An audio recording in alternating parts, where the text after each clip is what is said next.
মানুষের কি কোনো মূল্য আছে টাকা না থাকলে? প্রিয় বন্ধুরা, বাড়িতে 2 তলা বিল্ডিং করছি, এখন ভাবতাছি 2 তলা বিল্ডিং করতে আমার যা অবস্থা হয়েছে। তো দেখেন এইগুলা যে লোক করতেছে ও ও কতটা বড় লোক। আমি 2 তলা বিল্ডিং করতে করতে মনে করেন আমার কাম শেষ। তো এই বড় বিল্ডিংটা যে বানাইতেছে ও কয় হাজার কোটি টাকার মালিক। দেখেন এইরকম অনেক বিল্ডিং আছে গুলশান। ওই দেখেন ওয়েস্টিন হোটেল, পাশে একটা ওয়েস্টিন হোটেল হইতেছে বিশাল বড়। দেখেন বন্ধুরা, এইখানে কোটি টাকার গাড়িতে মানুষ যাচ্ছে, এই দেখেন।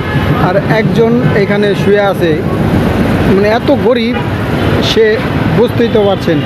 তো দেখেন মানুষের কি কোনো মূল্য আছে টাকা না থাকলে? এই ভিডিওটা আপনারা দেখেন, দেখা বুঝেন যে যার কাছে টাকা নাই তার জীবনের কোনো মূল্য নাই। সাপোজ ধরেন এ হয়তো প্রতিবন্ধী, কিন্তু এর কাছে যদি টাকা থাকতো এ তো এখানে থাকা লাগতো না। দেখেন এক সাইডে 1 কোটি টাকার গাড়ি যাইতেছে, আর এক সাইডে এক মানুষ কিভাবে শুয়ে আছে।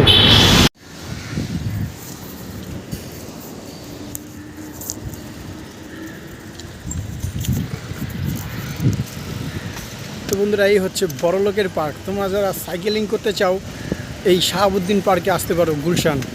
এখানে সবাই আসতে পারবে, কিন্তু এখানে বেশিরভাগ বড়লোকেরা থাকে, তাই বললাম বড়লোকের পার্ক।